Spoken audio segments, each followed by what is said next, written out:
the project manager for the Rapid Response Program here at IBEAM. I will now hand it over to our Executive Director, Roddy. Thank you so much, Kimmy, and it's really great to see you all here today. Welcome to the final day of our week-long program, What Comes Next? Artist Interventions in Technology, or as I've dubbed it, IBEAM TV. Today's gathering is hosted by Tara Aisha Willis, Associate Curator of Performance and Public Practice at the Museum of Contemporary Art, Chicago. And it's my pleasure to welcome you all. I'm Roderick Schrocht, the Executive Director of IBEAM. So I'd like to describe myself for any guests who are blind or low vision. This description was penned for me by my partner, the writer June Oluchi Lee.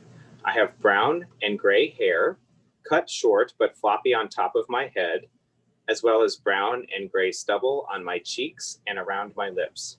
I have freckles on my face and light skin. I don't wear eyeglasses, but I have thick eyebrows.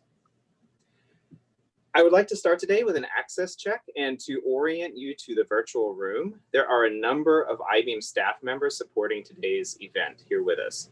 Please feel free to reach out in the chat box should you need anything or have any technical difficulties getting connected. Kemi, who you met, is here to assist with any access needs or questions and is also our virtual door person. Please note, we are keeping an eye out for the Zoom crashers and trolls. Should anyone co-opt the gathering or use derogatory language, they will be kicked out.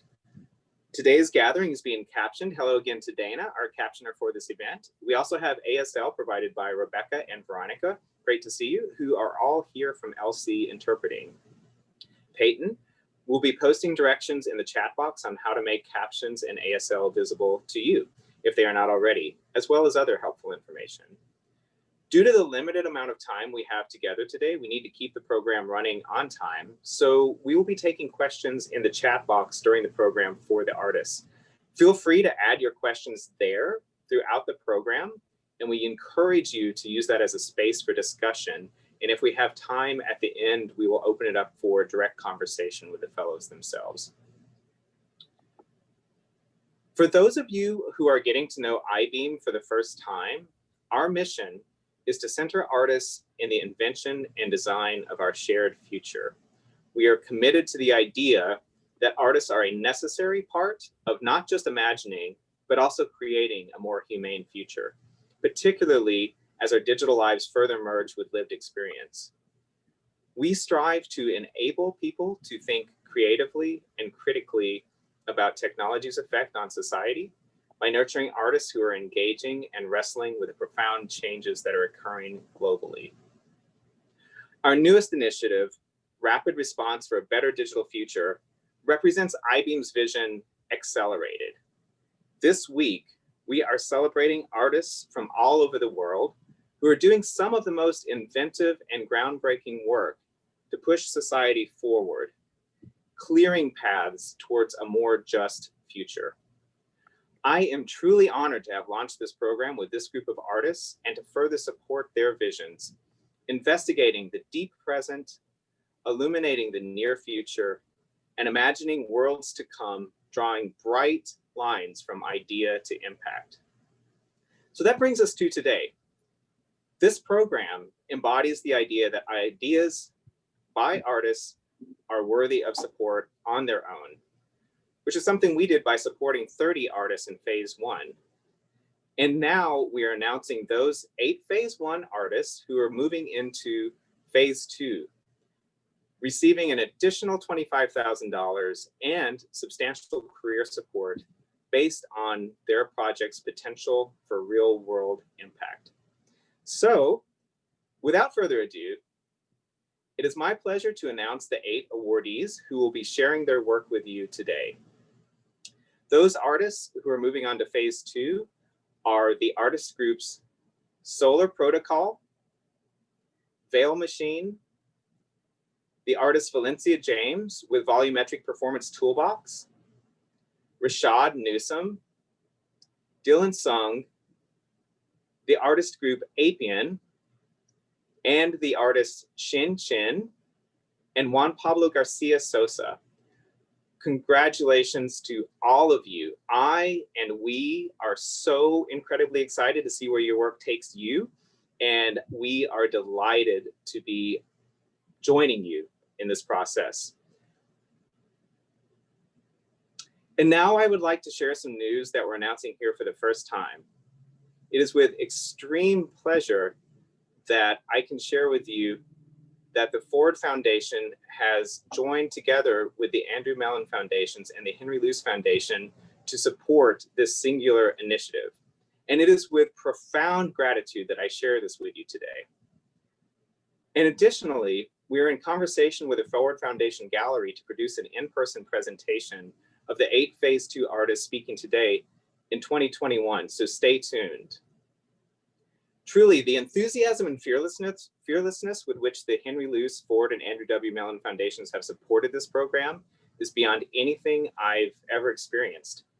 This program is an experiment in which we committed to evolving and growing as needed, and these foundations' partnership and support made a huge impact on our organization during a time that was marked with both uncertainty and a need for bold action. Their supporting of I-Beam mirrors the type of support we aim to provide our artists, and this unity in approach and ethos is exponentially powerful. I wish to extend personal thanks in particular to Mariko Silver, Darren Walker, and Elizabeth Alexander for their leadership in centering artists as change agents. Additionally, I would like to thank the Jerome Foundation, which has been a longtime funder of our residency program. And at the onset of COVID, they generously allowed us to pivot our resources for the launch of Rapid Response. And to the board of directors at I-Beam, I extend my deepest thanks for your support in so many quantifiable and unquantifiable arenas, with particular appreciation of the incredible work of our board chair, Joe Versace. Finally, I-Beam is indebted to the longstanding visionary support of the Atlantic Foundation and the New York Council on the Arts. Thank you to all of our individual donors who believe in our work, and we ask you to consider joining them at any level. You can learn more about how to join us in supporting artist visions at ibeam.org/support. And now I would like to turn it over to Tara, who will be hosting today's gathering, after sharing a little more about her work with you. Tara Aisha Willis received her BA from Barnard College, where she majored in dance and English with a concentration in creative writing. There she studied Black embodiment in both literature and dance studies alongside her own dance and poetry practices. She earned her MA in performance studies at NYU, writing about Black tactics of ambiguity and destabilization in recent dance experimentation and the invisibilization of racial dynamics in New York's experimental dance communities. Tara is the Associate Curator of Performance and Public Practice at the Museum of Contemporary Art in Chicago. She is Assistant Editor for TDR and a member of Women and Performance's editorial collective. Tara is also co-editor with Thomas F. DeFrance of a special issue of the Black Scholar entitled Black Moves, New Research in Black Dance Studies. Her scholarly and dance writing appears in the Movement Research Performance Journal, the Brooklyn Rail, Women in Performance, and TDR. In 2015 through 2016, she danced for Megan Byrne and Sarah A.O. Rosner, and currently dances for Kim Brandt and Anna Sperber. Her own choreography has been shown at Movement Research at Judson Church, BAX, Roulette, Throw, Dixon Place, the Painting Center, and Ants, among other spaces. She is a co-curator of the Movement Research Festival Spring 2016, Handwritten Notes, has been involved with numerous panels and discursive events in the dance community, and currently works as coordinator of diversity initiatives for Movement Research, a support organization for experimental dance artists. Now, Tara, it is with great enthusiasm that I turn over today's proceedings to you. And at 1 o'clock, we will be joined by a group of esteemed panelists in conversation around the role of artists in this moment of systemic collapse. So I hope you'll all stay tuned. Tara, thanks again, and thank you all for being here. Hi, everyone. Thank you so much for having me. It's really wonderful to join this community of folks over the last several months, which is a very new one for me to be involved in this technology-based conversation. As was mentioned, my name is Tara. I'm Associate Curator in performance and public practice at MCA Chicago. I'm also, as was mentioned, a dancer and a scholar. I'm working on my PhD as well in performance studies at NYU. And I'm really, really delighted to be here. I'm looking to see what I'm looking like today. I am a Black, interracial, light-skinned woman wearing tortoiseshell glasses. My hair is out. It has a little tint of purple in it, curly puff. And I'm in front of a very extensive record collection and set of framed album covers, mostly soul and jazz music.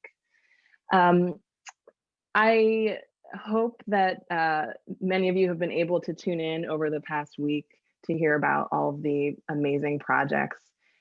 In phase one of this fellowship, the artists and creators have been sharing their work and tackling the question, how do we exit surveillance capitalism? And as in the title of this event, what comes next, which is so important right now.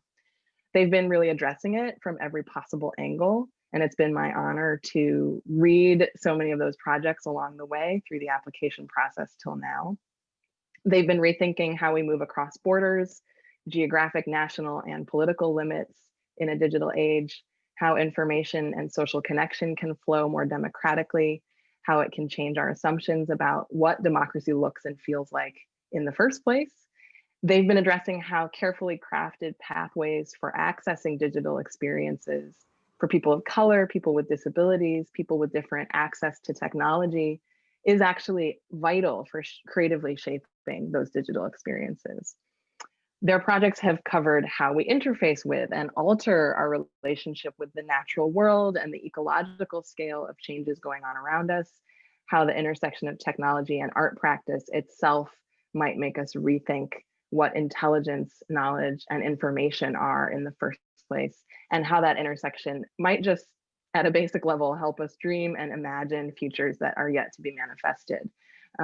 More just futures, more reparational ones, more collectively and interpersonally driven futures, more conscientious and more autonomous from the structures and inequities that we often take for granted in the digital world.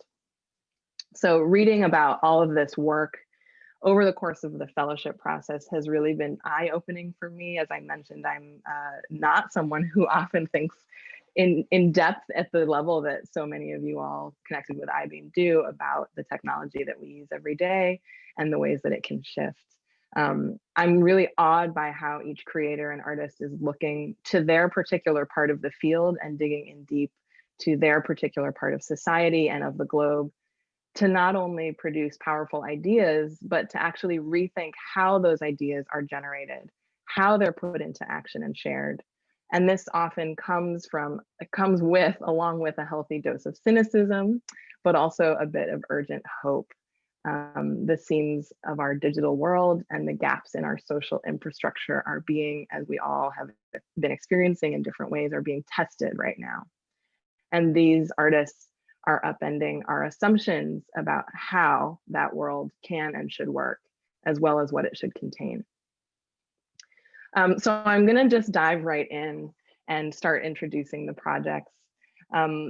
These projects who are receiving that phase 2 continued support are literally doing what the title of this event says. They are imagining what comes next. And so I'm really honored to have the chance to introduce these artists. I'll do that, I'll intro each one, and then we'll hear a few words directly from each of them. Okay, first up, I'm really thrilled to announce the first of 8, Solar Protocol, which is a collective project by artists Tika Brain, Alex Nathanson, and Benedetta Piantella. It's an experimental network of solar powered servers installed at different locations around the world. Reconfiguring internet protocols with natural rather than artificial intelligence, providing a poetic, and I think that is really important, poetic is key to so many of these projects, a poetic yet viable alternative to technology powered by cheap fossil fuels.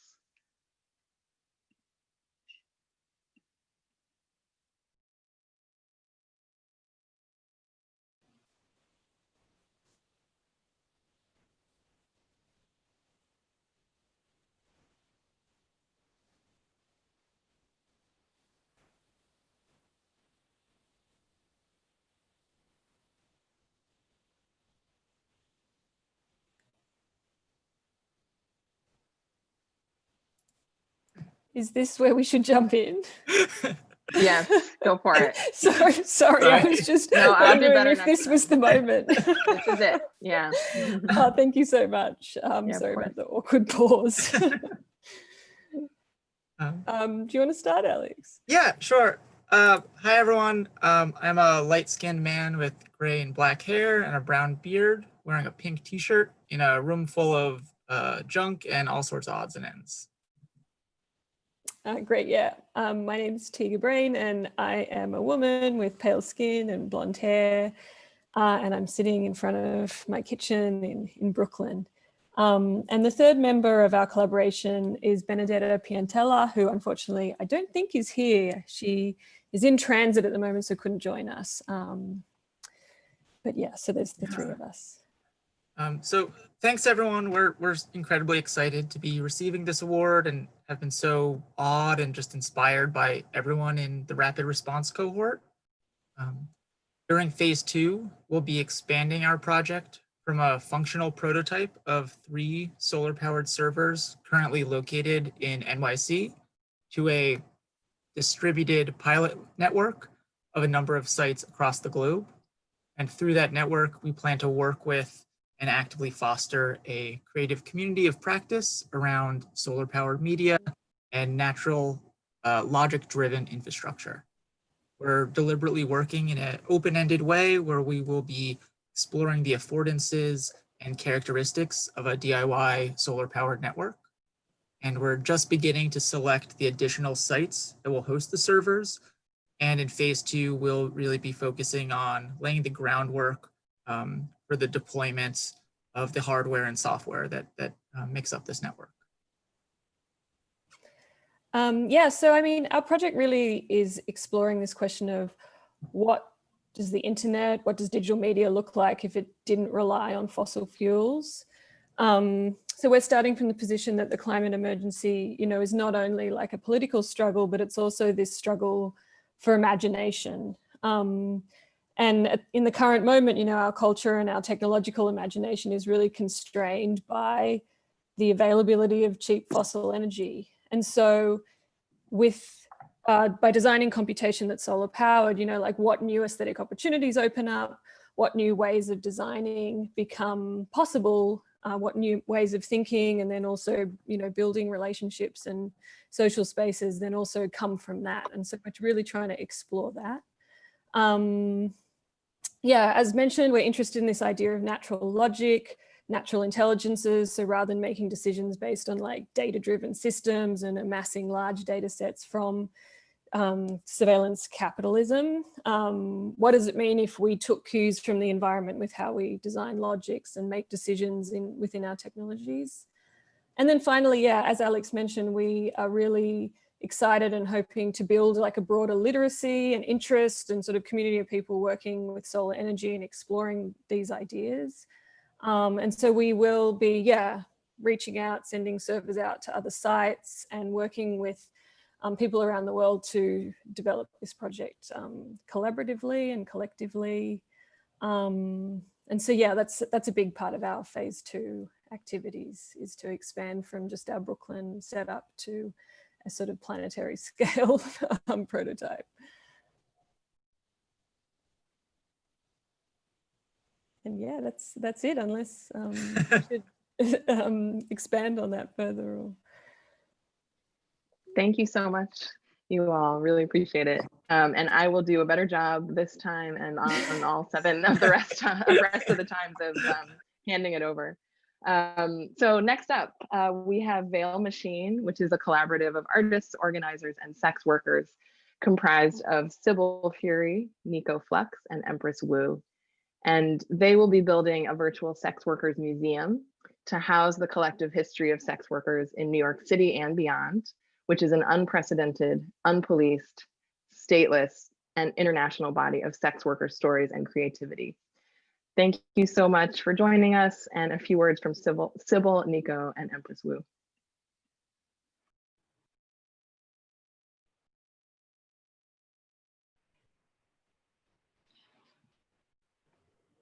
Sybil? Me? Sorry. Whoever wants to start. Cool. Great.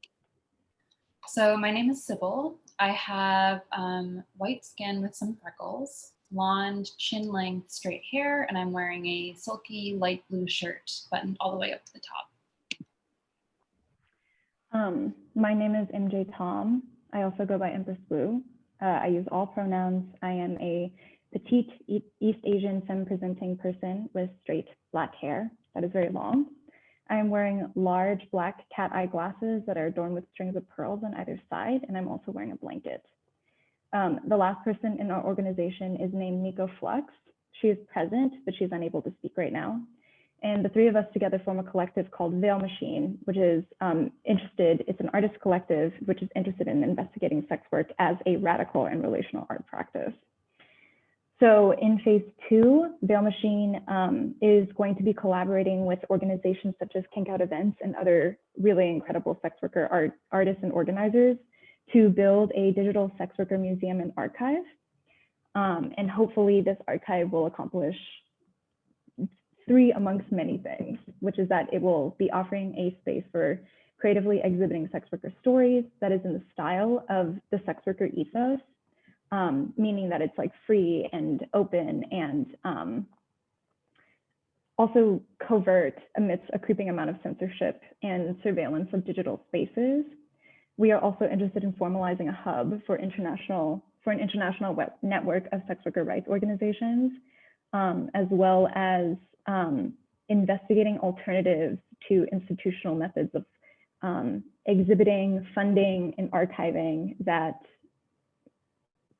like have the possibility of being rooted in things like mutual aid and like a future in abolition. So in the meantime, we are super excited to see what we discover as we do a deeper dive into this creative incubation with you all. And yeah.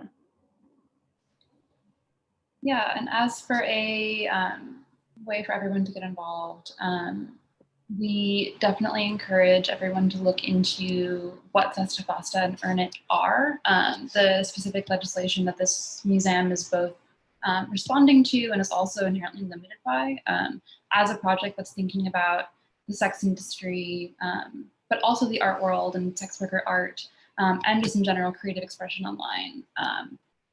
Gaining awareness about Sesta Fasta and Earn It, which is currently being deliberated in the Senate, will be helpful to our project and to the art industry in general.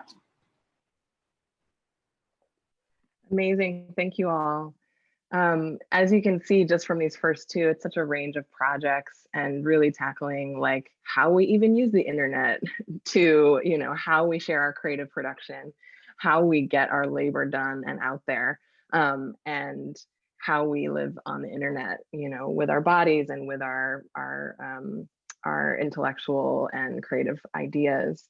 And we're going to go even more in that direction with this next one, which is near and dear to my heart as a dancer and performer, and you know, to sort of see the realities of what performers are really going through right now, just like in this last project, Veil Machine, you know. It's such a shift, and it's not to be underestimated how powerfully it's affecting our cultural world.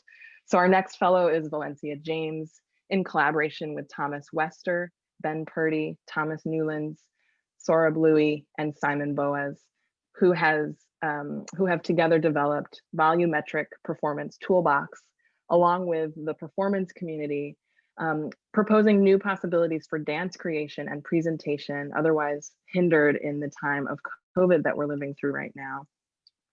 So for those of you who have created this amazing project, can you go ahead and chime in and describe yourselves? Thank you.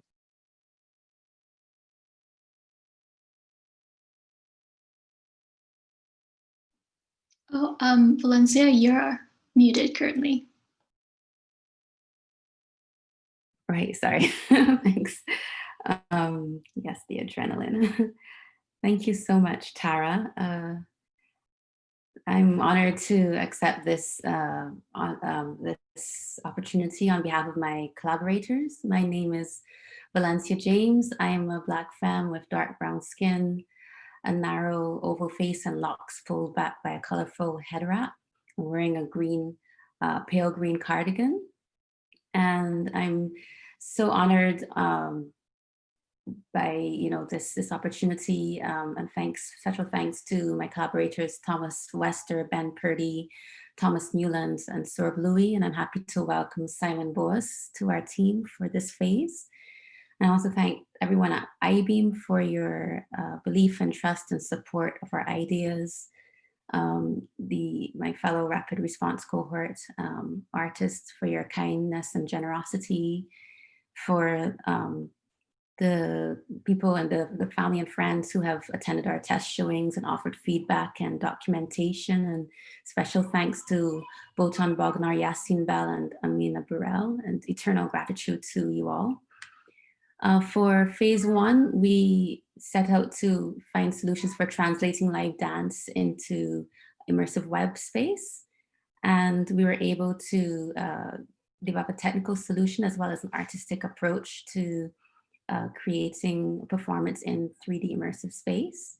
And for phase 2, we will focus on making the creation of online volumetric performance accessible to artists without requiring coding skills or an expensive team of programmers.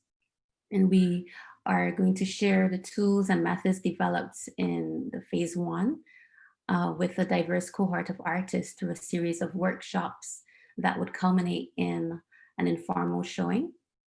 And by opening up our research to include more active participation from diverse members of the community, and by centering Black, Indigenous, artists of color, LGBTQ, and disabled artists, we aim to empower and understand their needs. And we already have interest from artists to participate. The tools and methods developed in these workshops would be collaboratively informed and allow a more inclusive design and a wider reaching impact.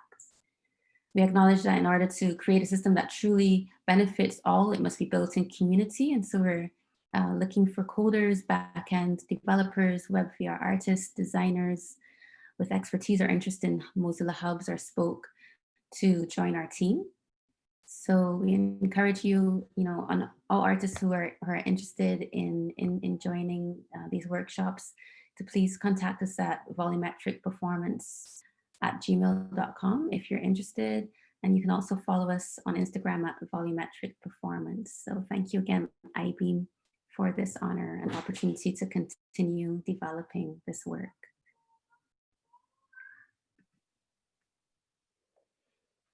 Thank you so much, Valencia. I really appreciate that. And I have some artists I'm going to try and send your way. So please be ready for some emails. Next up, we have Rashad Newsom, who is producing and beta testing Being 1.5 in phase 2, which is an app that was built in an effort to make free and immediately accessible online mental health care broadly available to the Black community by leveraging machine learning capabilities to offer a safe space for release, self-actualization, and connection amongst community members experiencing the trauma of daily microaggressions. I'm hearing that Rashad is not yet here. So let's all give a silent round of applause. And if Rashad shows up a bit later, we can return to this project, which is so amazing and so needed right now. Thank you. Energy to Rashad out there in the world. And so I'm going to just go ahead and skip on to the next project for now. Dylan Sung, who is working in collaboration with the Stop LAPD Spying Coalition, which is a grassroots organization seeking to build community power towards the abolition of the police state. While at I-Beam, they will develop a community-developed, publicly accessible archive of public records documents as part of an ongoing effort to encourage active participation in holding institutions accountable.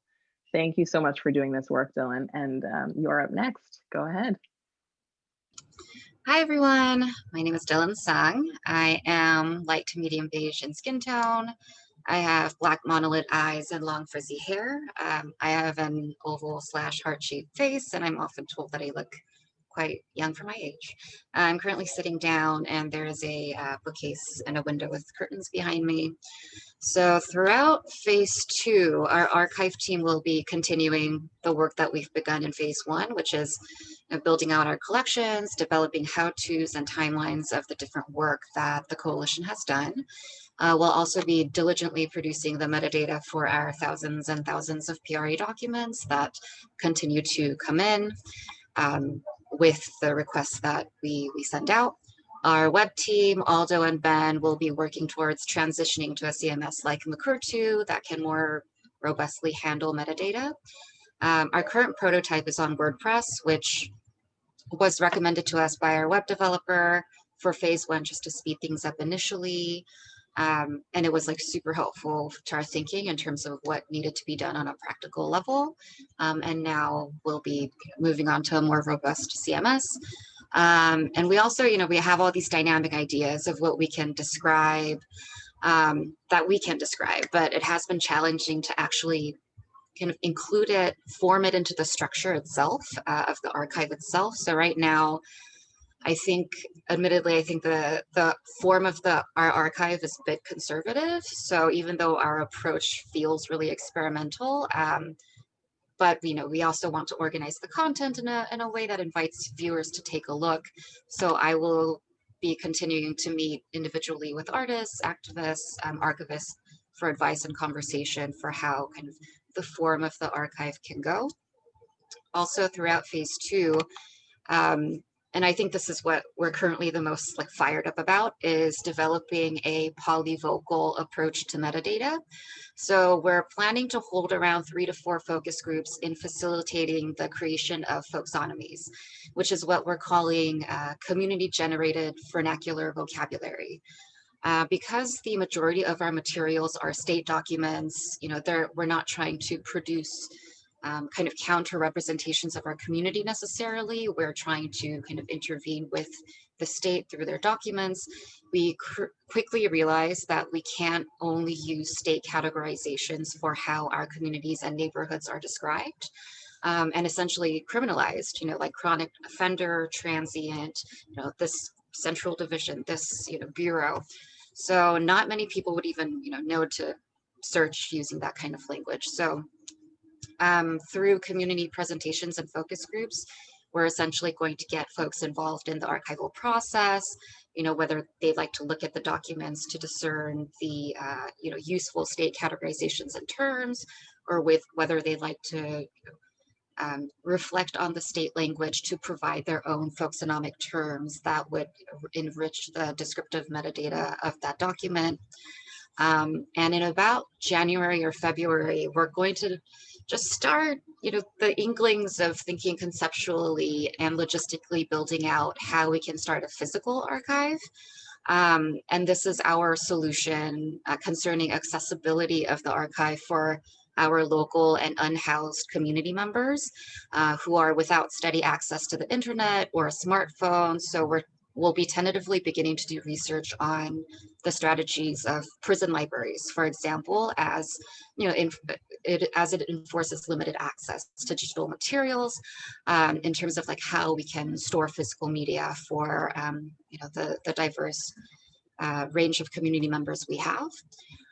Also, this last bit, we're already starting to think towards phase 3, the kind of programming and community we'd like to build around the archival process. So starting around February, mid-February onward or so, we're hoping to collaborate with Kaya Press, which is a small award-winning woman-run literary publisher that focuses on Asian diasporic works, and the Southern California Library, which is a kind of fixture on the community, a community library and archive located in South Los Angeles, in order to towards working with youth to publish oral histories of community resistance against policing for the past several decades. Because we've realized, in Los Angeles, there has been so much work of community resistance, but a lot of that history is lost. So we're going to try to pull different activists in our communities to give oral histories of what it has looked like.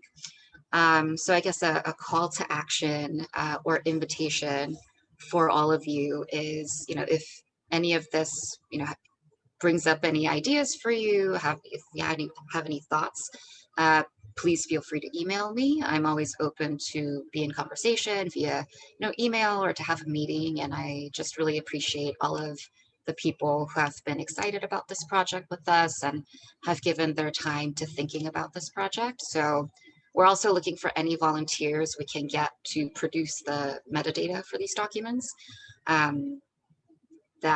So like, you don't need to have any experience. We'll, guide you in doing all of that. And yeah, I suspect we'll need a lot of volunteers. So, any interaction is welcome. Yeah, that's it. Thank you. Thank you, Dylan. Amazing. I'm so obsessed with thinking about archives in this time. It feels so strangely about the past and about things that are unchangeable, but I think we're in a moment where it's even more vital than ever. I think about archives all the time in my research, and I'm really attentive to how we're also archiving this moment, how archives, unconventional ways of getting them all connected together and accessible and legible to people, actually, like, especially around this work that you're doing, bring different folks who are doing similar work, in different cities or in the same city together. I'm watching that happen here in Chicago with some abolitionist work as well, that folks who were not connected before COVID are now suddenly connected, and having this kind of resource seems so crucial. So thank you. Our next artist joining the cohort is Aladdin Boreoli, whose collaborative project Apian with Harry Block, Joris Landman, and Ellen Lapper is an alternative beehive for the future, twisting contemporary, profit-driven digital surveillance tools in beekeeping in order to develop a site for intimate and egalitarian encounters with bees. We are moving back into this question of ecology. Aladdin, are you out there? Can you give us a few words? Yes, thank you very much for the introduction, Tara. So right now I'm sitting in front of my laptop. I have short brown hair and a badly cut beard. I have light skin and brown eyes, no glasses. I have a mole on my right cheek and I'm wearing a black jumper. My background is a mix of white and light wood and looks like quite empty, and for a good reason, because like with my partner, we just moved today from Switzerland to London. So I'm part of the research project called Apian, which explored the age-old interspecies relationship between bees and humans and bees. And for this particular project called the Intimacy Machine, developed during phase 1 and now luckily phase 2, Apian has worked and will continue to work with the visual anthropologist Ellen Lapper, Harry Block, and Joris Landman from Harris Blondman Studio, who are based in Amsterdam. The project end goal is to create a type of organic machine that would twist contemporary and profit-driven digital surveillance tools in beekeeping. And during phase 2, we will continue to gather data from an array of different sources, mainly from university labs working with bees, but also directly from amateur beekeepers using those type of technology in the field to ensure unrestricted participation outside of ACAD as well. The data vary from pre-existing visualization to recorded audio to photographic documentation and future sonification that will be developed during phase 2. We will also look at ways to include live stream video from lab in university or data visualization, while also trying to foster the discussion with different labs and other collaborators in order to create a blueprint for using this technology in the future for beekeepers and scholars alike, and to bring this knowledge in form of archive to a large audience. As a beekeeper myself, I'm an ethnographer conducting the specific ethnography on this research topic. I'm worried that the misuse and the flaws in the design of this technology could actually be really harmful for this age-old interspecies relationship between humans and bees. And hence the project aims to create a blueprint for a better use of this technology, while also on certain aspects to work on directly on their design, because some of this technology comes with a clearly embedded politics. To realize that the project aims to bring beekeepers and scholars together to develop this better digital future. I would like to thank all the amazing IBEAM staff and team that supported during phase 1 and all the other fellows. It was really amazing to work with all of you and feel really dedicated to be in phase 2. I'm grateful. I also wanted to thank Luc Meyer from LABEC, who supported the project for a long time. Thank you very much, Sarah, and I give it back to you. Thank you. Yes, love this idea of intimacy as part of the solution, to surveillance in a way and to capitalism. That's really beautiful. And something I know we're all exploring right now in this time of disconnection and reconnection. Our next, I think that's a good segue actually to our next fellow, who is interdisciplinary artist Xing. During phase 2, Xing will be developing TogetherNet, an open source communications software designed around the values of transparency and consent. Are you out there? And go ahead. I want to start by thanking the IBEAM organizing team, all the supporters and donors who have supported this work in different ways, and especially my IBEAM phase 1 cohort. The journey and the amazing bursting of energy within such a short time has really been very nourishing for me, and both materialistically and spiritually making my work possible. I really look forward to crossing path and working with you, continuing forward.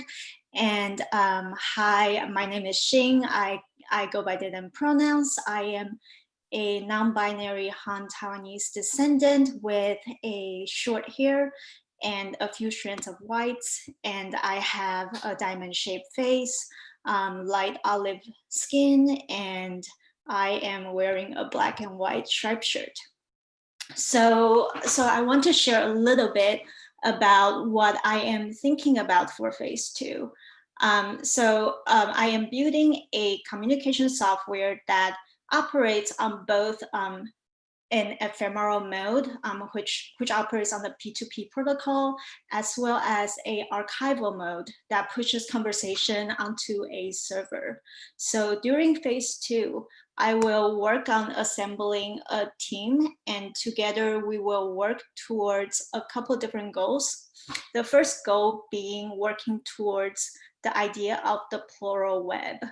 And in order to do that, the step we are going to take is to turn the software into a robust, easily customizable template so that we can accommodate multiple types of communication modes that different communities and organizations might need, including the facilitated mode, the direct action mode, and egalitarian mode.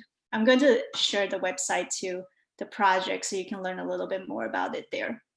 The second goal we have is to build towards consentful tech. So again, I am going to credit Una Lee and Dan Tolliver for their amazingly inspiring consentful tech zine created in 2017. That's also available on the web that you can find. And the idea to move towards a consentful tech is to work with a cybersecurity expert to publish a public-facing privacy report relating to the software. And that report that's public-facing is going to define the code of consent document for the software that's going to detail very explicitly what the software can and cannot do. I think too often times when we encounter software, we encounter this kind of like utopian language of promising that a software can help us get through everything. And I think thinking about code of consent is really to become more real with what both the strength and weaknesses of network infrastructures. And the third goal here is the federated web. And what that means is migrating the software into the constellation of the federated web that include software such as Mastodon and Diaspora. And I very much imagine this piece of software as being a part of that constellation with an explicit focus on transparency and consent. And the fourth part is working with a existing community and co-design a iteration with them and for them. And I would very much welcome any community that cares about consent in communication, both from person to person, community to community, but also from person to digital.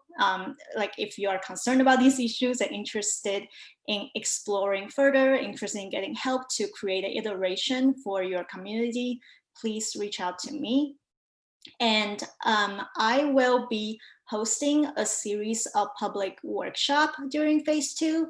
So please, I will share my info here. Please feel free to check out the website and email me or follow me on Instagram for the moment. And I will continue to post information on the upcoming public workshop. And yes, I very much thank everyone. Thank you so much. Thank you so much. We have made it through 7 out of 8. Congratulations, everyone. Last but not least, I'm really happy to share the final fellow, artist Juan Pablo Garcia Sosa, whose project Futura Tropica connects a network of grassroots local networks in the tropics for lateral exchange and local resource sharing through both online and offline platforms for distribution. Juan, are you out there? Go on ahead. Hey, everybody. Edward skin, black dark hair, with brown yellowish eyes that turn to green-gray with sunlight turns. I currently wear a jumper that says one more than one time in several directions. And behind me is a white brick wall. I'm Juan Pablo Garcia Sosa, or Juan Pablo, or JPEG. I was born in Colombia. I grew up in Bogota. I'm currently in Berlin. I would like to begin by thanking the peoples in I-BEAM and the Rapid Response cohort for a very nourishing and stimulating process, and also for supporting this project and the visions coming from the Tropicos, and most importantly, for listening in times where there are many loud voices that very often tend to silence other voices.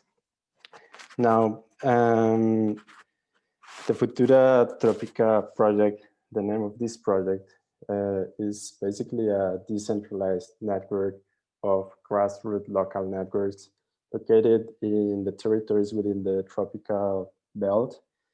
And phase 1 was the gestation.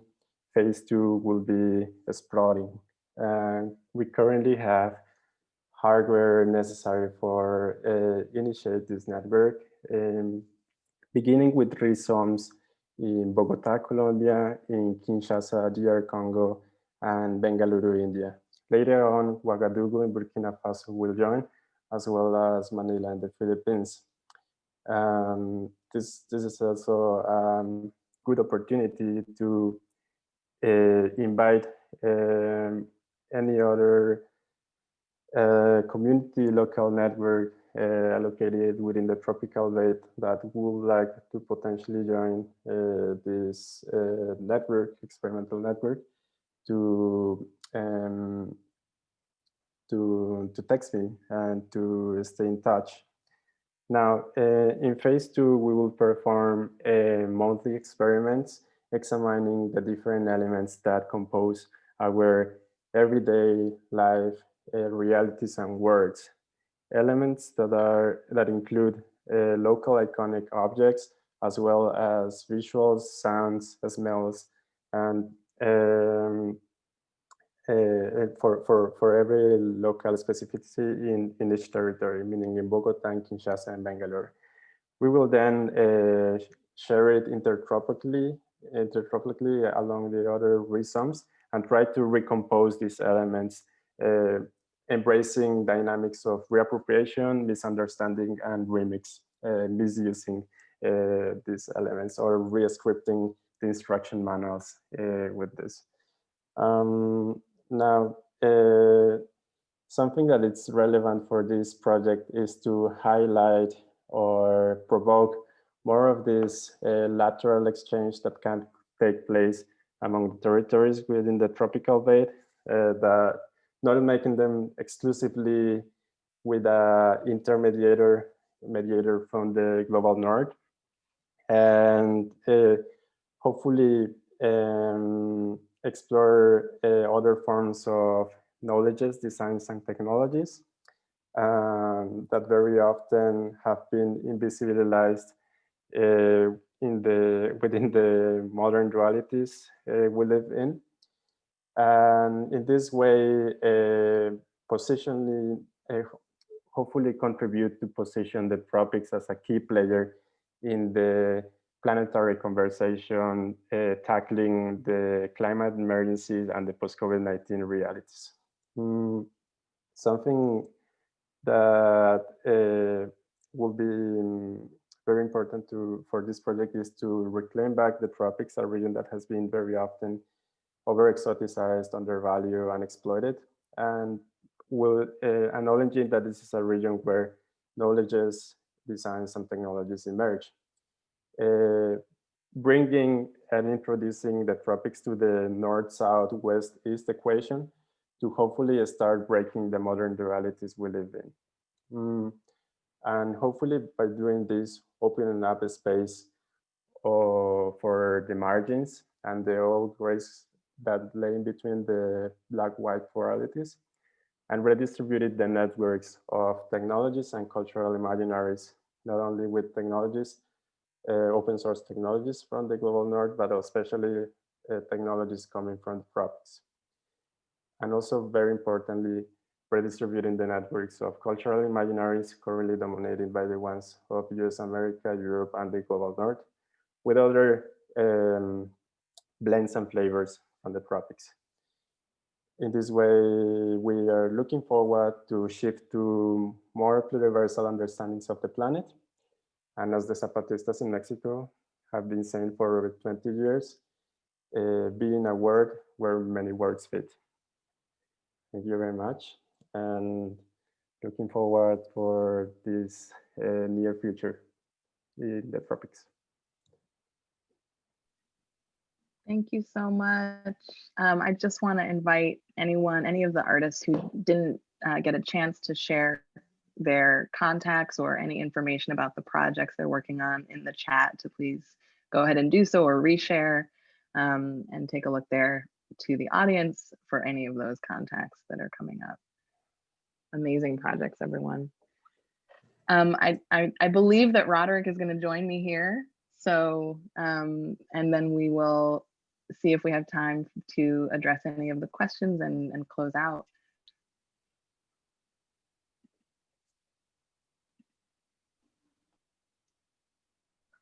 Take it away, Roddy. I think you're muted still. You're muted. That's perfect.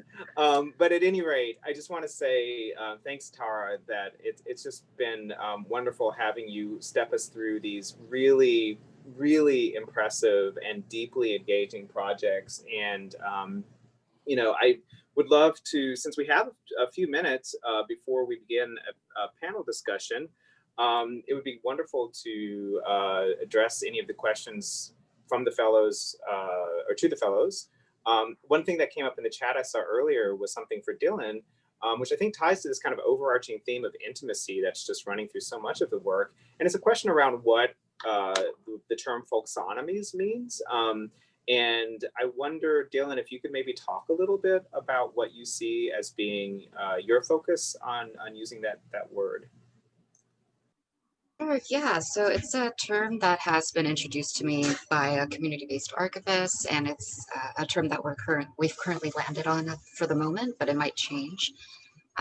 So essentially, we had to think of how we're, well, just as basically folksonomies is how we're terming the vernacular vocabulary that is generated by the community. So essentially, we see it as part of our abolitionist technology to kind of compile our own language in response to these like state categorizations and policies. And we had to do it in a very real way in terms of like, well, how do we label our PRA documents? You know, all of the language in these documents are often violent. It exists to kind of pre-criminalize our communities, right? Transient, chronic offender. And, you know, conversely, you know, we refer to our communities, our neighborhoods in very specific ways, right? In our own vernaculars, but the LAPD, for example, uses, you know, very different geographic language, you know, areas and divisions, right? So how can we also how can we make sure that it's not a repository for state documents that's only useful to like the police, you know, only useful to the people who would actually know the terms that are in the documents. And so that's why we had to think about like another way, which is, you know, how we've come to land on folksonomies. A specific example being like, I don't know, this is a funny one. We might kind of add it as an Easter egg, but you know, the common vernaculars for police, you know, it's like pig, popo, right? Fuck 12. So, you know, all of this kind of metadata would be on the back end. It wouldn't be seen, but if somebody, you know, a community member was to type in some of those terms, you know, they would get, we hope that they would get the documents that they're looking for. And so that it's actually useful for them because these will hopefully be folks who are interested in anti-surveillance organizing, who are interested in delving into these documents despite not being a researcher or not knowing how to, you know, read documents in a certain way. We really want to work to empower, you know, anybody to file PRA documents, hold their local agencies accountable. So hopefully that was clear enough. Yeah, absolutely. And I think that also just kind of ties into some of the other questions and comments that have been coming in, and that really seem to relate to how to take technologies that are set up to be about concealment of information or really, you know, not necessarily being designed for anyone to just crack open and use for purposes other than very defined concealments of information. And one of the things that was so interesting about Appian and the project that Adrian is working on is this kind of repurposing technology for a new form of intimacy, like a cross-special intimacy with bees in this case. And Adrian, I wondered if you could talk a little bit about some of your concerns around these technologies that you're developing potentially just being used to increase efficiency and kind of growing economies for purposes that you don't intend for them to be used. Yeah, sure. Thanks for the question, Roddy. I mean, basically, it's quite clear that the first type of digital apparatuses that were created for the big ping practice are really oriented toward, like, for example, the first one was the use of a scale in order to record the honey flow of the beehive, and like temperature or like humidity sensor, which actually only give you information if the hive is alive or not, and if the bees at the end will bring more honey or not. And this is also the idea of the scale. So it is quite clear that at the beginning, all this technology will turn into this idea of producing more honey, so be more efficient. And at the same time, I think this has already been the case for many years in beekeeping practices, with like the invention before that of new type of beehive, which, like, for example, so-called modern beehive, which is this wooden box that probably all of you have already seen, which is really built and designed in order to be more efficient and also to produce more honey. And this has led to a standardization of the practice, which is harmful for bees and diversity at the end.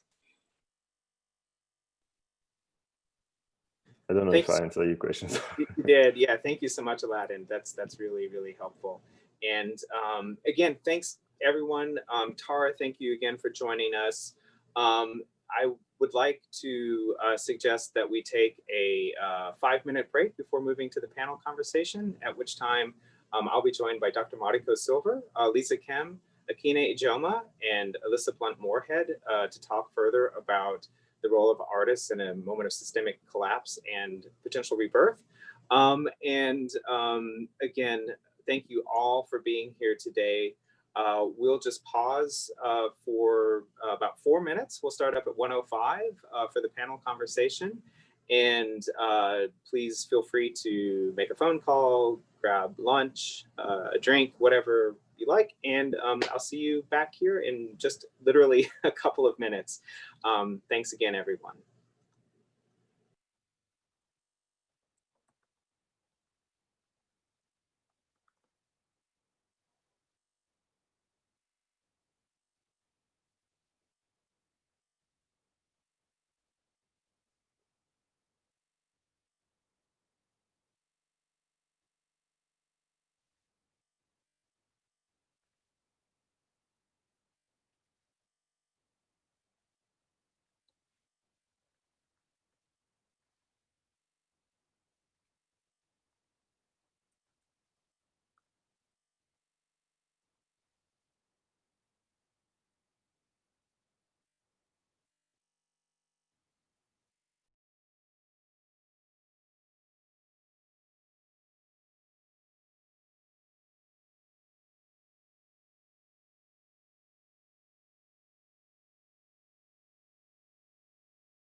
When I wake up in the morning, love,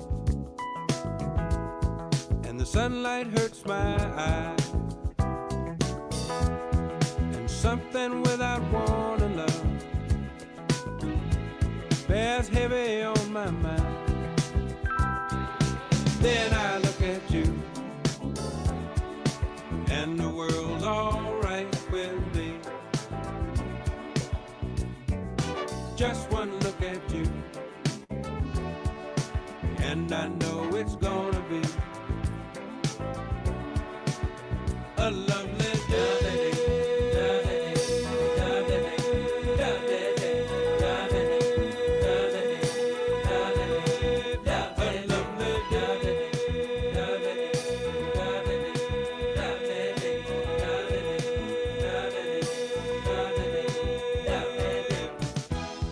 When the day that lies ahead of me seems impossible to face, when someone else instead of me always seems to know the way, then I look at you, and the world's all right with me. Just one look at you, and I know it's gonna be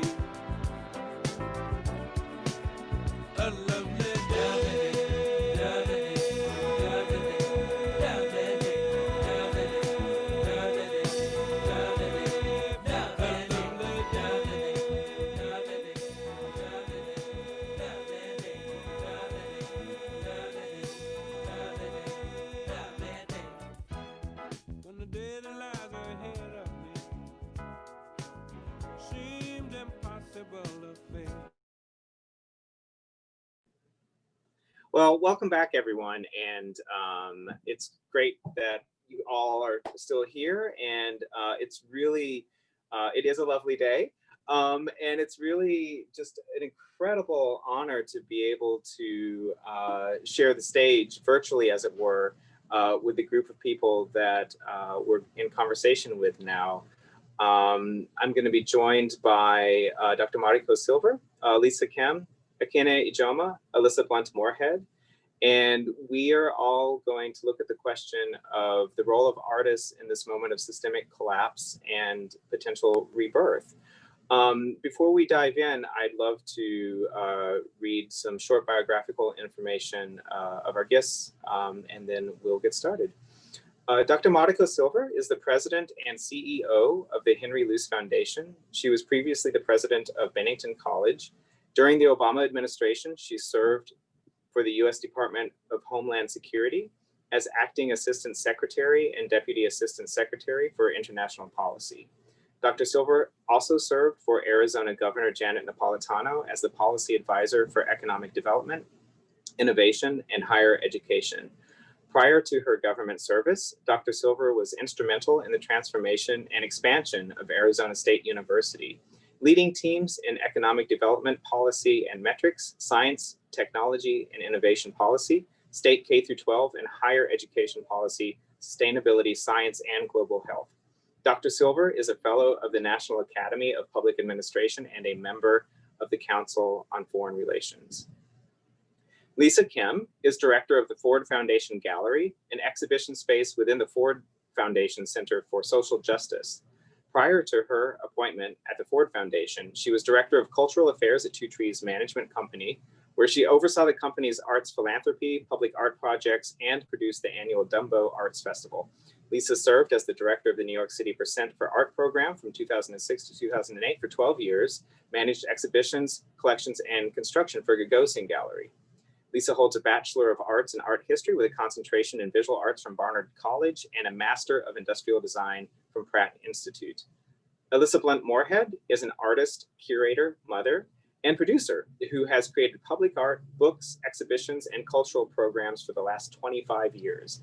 She is currently a creative partner at TNEG Film Studios, which creates films and time-based installations, and co-founder of Red Clay Arts in New York City.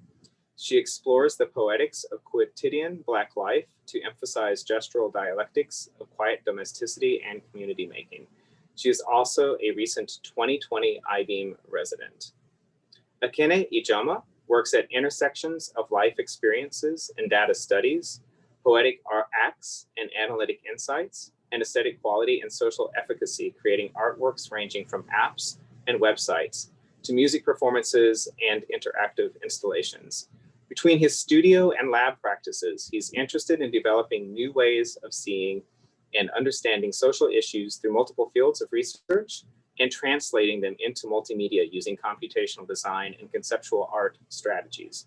Akene's work has been exhibited at galleries and museums, including Annenberg Space for Photography, Neuberger Museum of Art, Storefront for Art and Architecture, Istanbul Design Biennial, and Design Museum. Welcome all. It is an absolute joy to be here with you today and to share in this moment of celebration with our incredible fellows moving into phase 2. And I would love to just start off by asking you all to respond in a personal way, a professional way, to this question of literally and simply, what is the role of an artist at this moment? And if we are in a moment of systemic crisis and there is potential for rebirth, does that amplify or change the work that artists can and maybe should be doing at this time? I'd love to pose that question to you each individually to begin. And if you could take a few minutes to respond, and then I'll open it up to further conversation with the whole group. Lisa, would you like to go first? And not to put you on the spot, but kind of, sort of.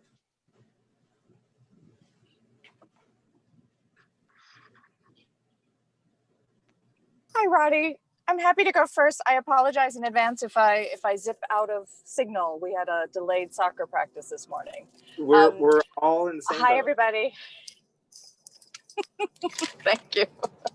Hi, everybody. My name is Lisa Kim. I am a middle-aged Asian woman with straight black shoulder-length hair, wearing pink glasses and white earphones and a black sweater. And apologies if the sun keeps coming in and we're driving at the moment.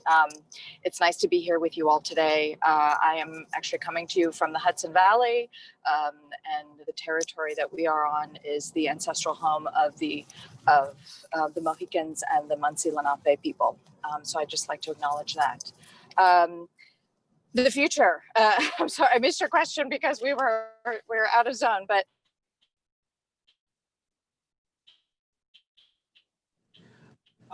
We might be losing you a little bit there. I think in general, it's very much what it's all. Oh, Roddy, maybe I should go last. That's fine. Because I'll be in steady signal in about 5 minutes. No problem. We're like I said, we're all in the same boat, calling in from various points in the globe, to say the least. Well, let's see. Maybe I could pose that question to one of the artists to lead the conversation. Akene, would you like to speak further to, this small question? Sorry, could you ask the question again?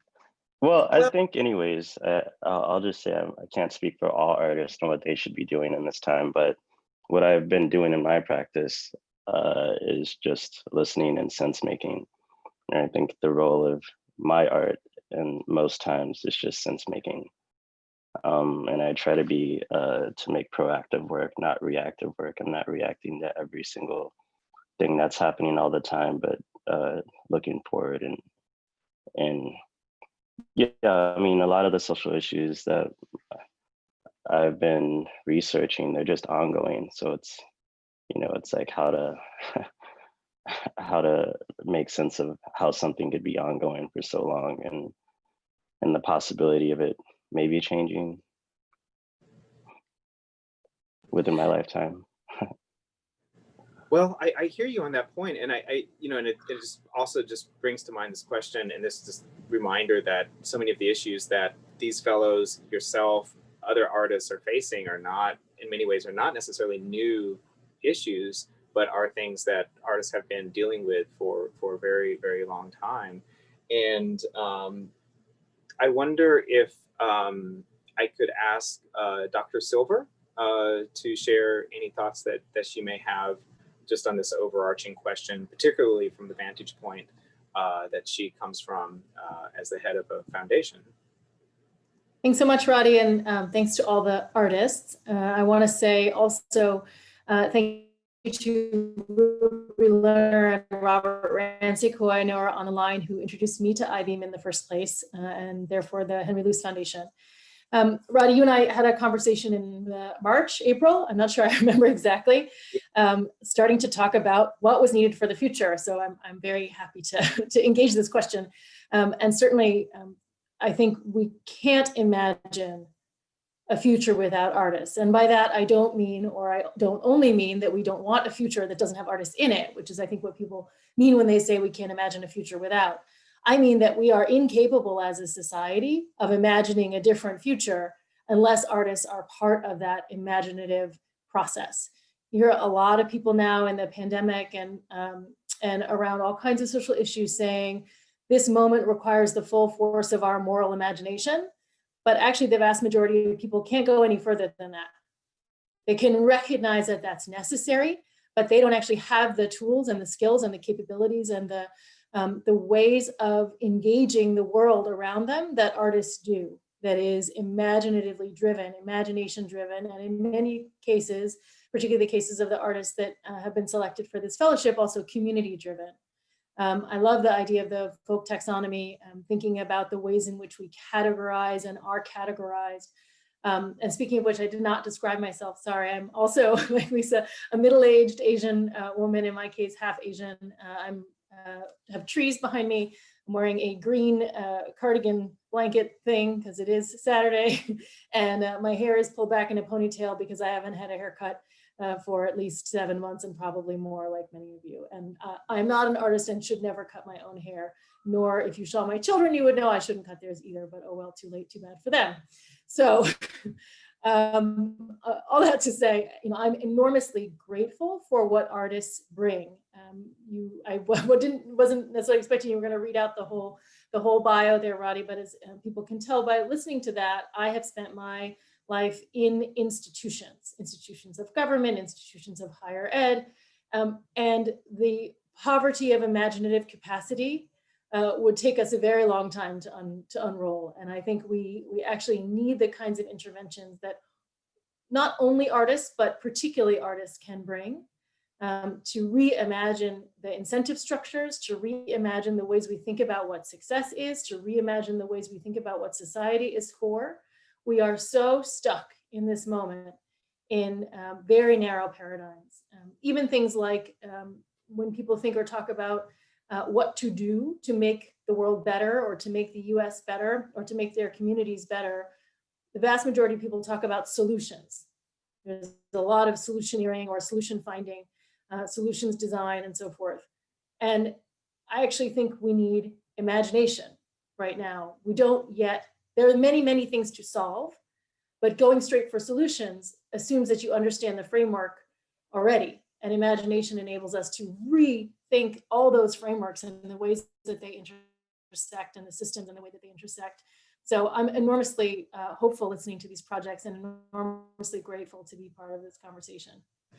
Well, Monica, thank you so much. And I just really appreciate your vision in thinking about the role of arts, particularly in parallel to institutions. And I think that there's just so much potential for growth there in ways that we're just beginning to uncover. And I wonder, Alyssa, as someone who has worked very much directly in communities, directly as an artist working in communities, but also as someone who's founded institutions and thought a lot about the role of institutions in this kind of work, if you have any thoughts on this kind of larger question, as well as this focus on the role of institutions and artists' relationships to them when working to really create spaces for new imaginings. Yeah.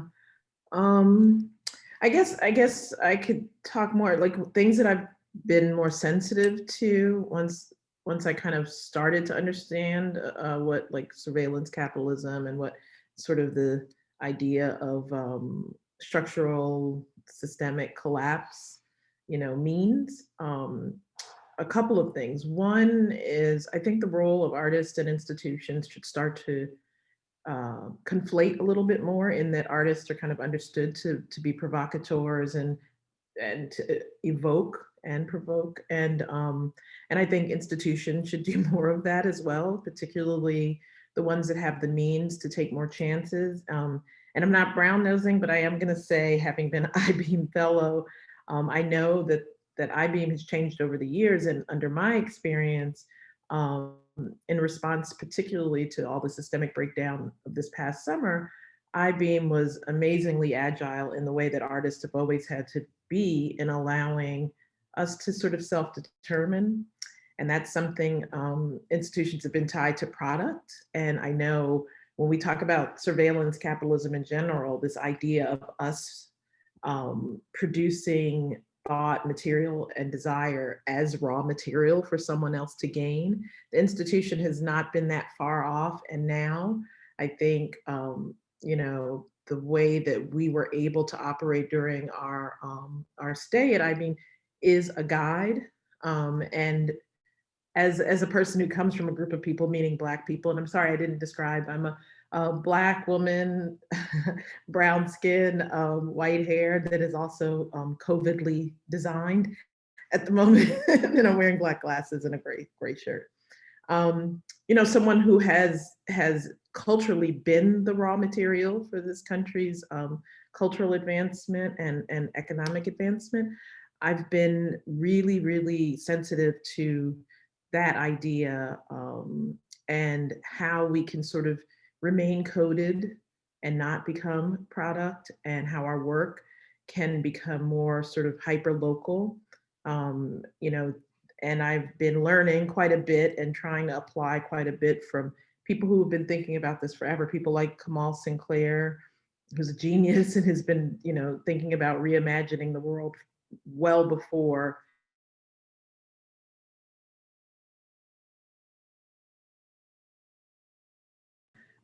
people started to admit in those future hyper local ways. Is part of what keep coming back to, is the future seems to be tied to the matriarchal ways of working moving forward, communal destruction and dismantling of hierarchy, which is super hard in film. But we've been doing it and making work that is, sorry, that's my dog, where that kind of practice is embedded in the work. And then lastly,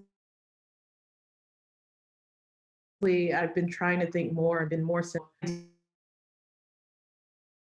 idea of the work itself and really through technological apparatus, but in terms of the way we imagine the work, is trying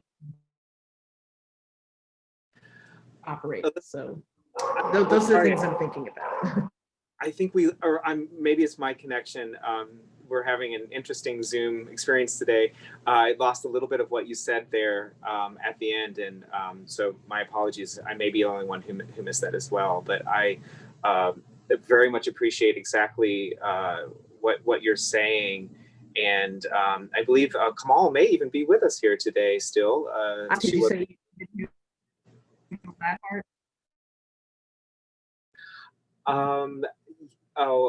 I think I'm getting a delay now also. Oh, technology. It's just, it's something.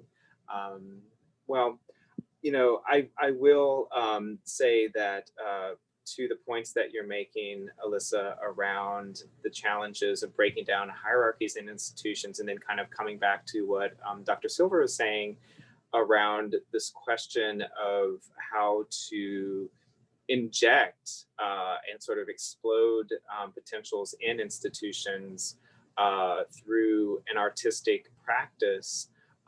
Those things don't happen overnight, to say the least. And Lisa, I wonder if we could turn back to you at this point as someone who in radical ways has opened up our opportunity for artists within corporate structures and institutional structures with a kind of laser focus on the potential of art.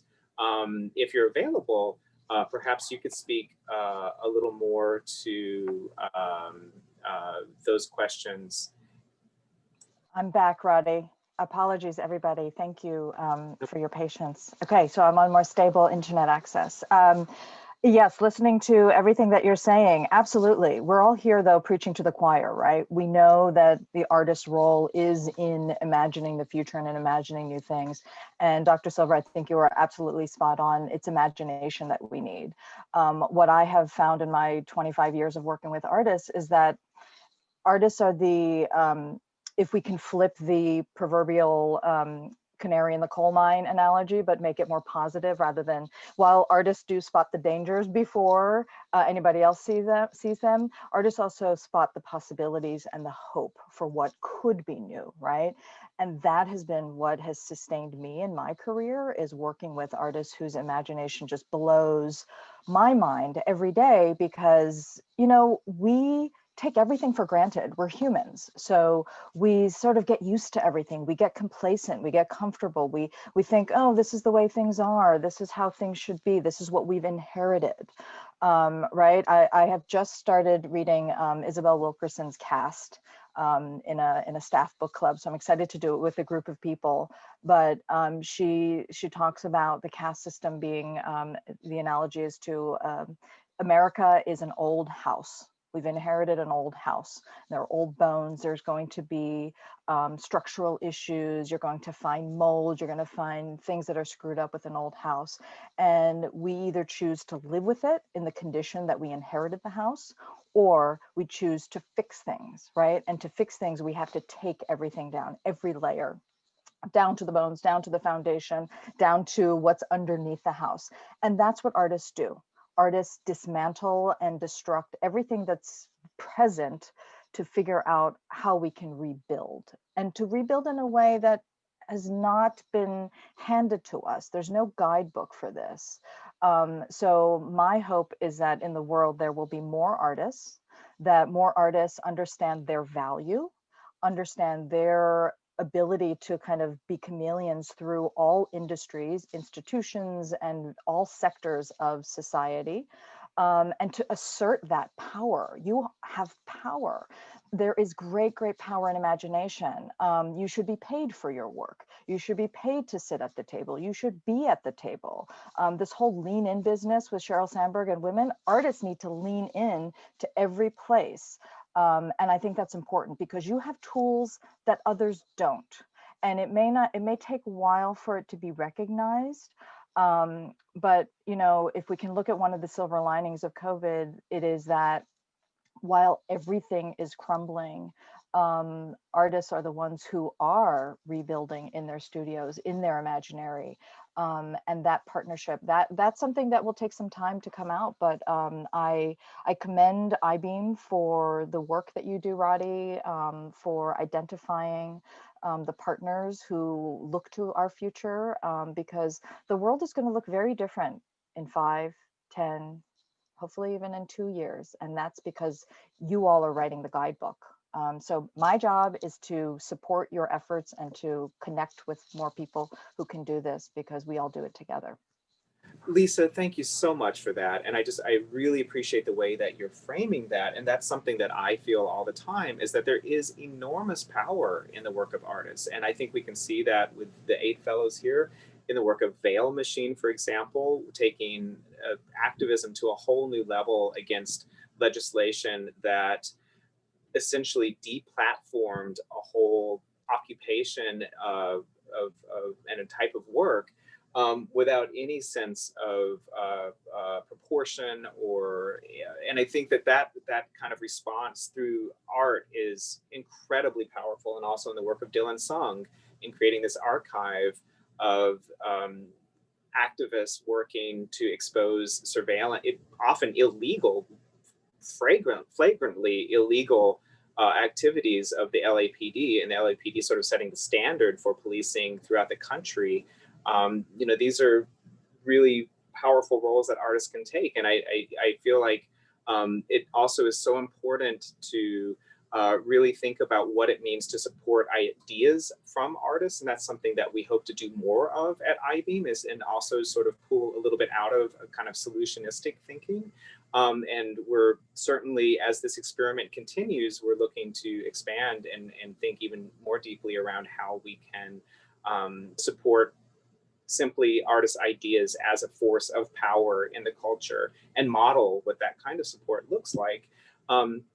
I wonder if anyone on the panel would like to address any of the questions that have sort of just come up in this conversation and in this response so far. And Alyssa, I know that we weren't able to catch the end of your thoughts. Perhaps I could turn over the floor to you a little bit as well, if you're able to continue what you were saying at the end there, because I think it was very powerful and very important.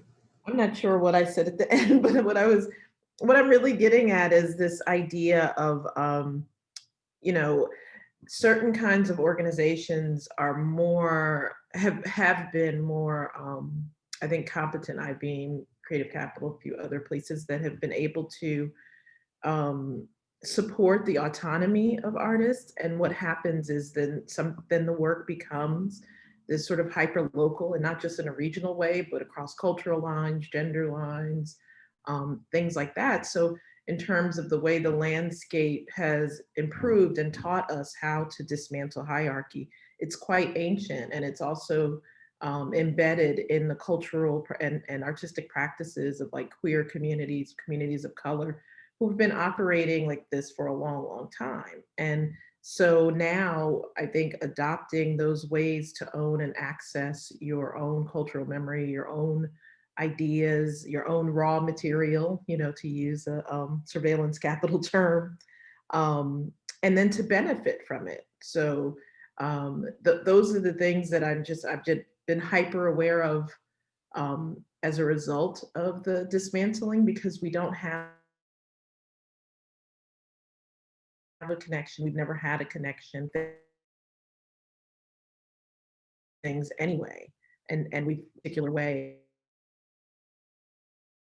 outside of that.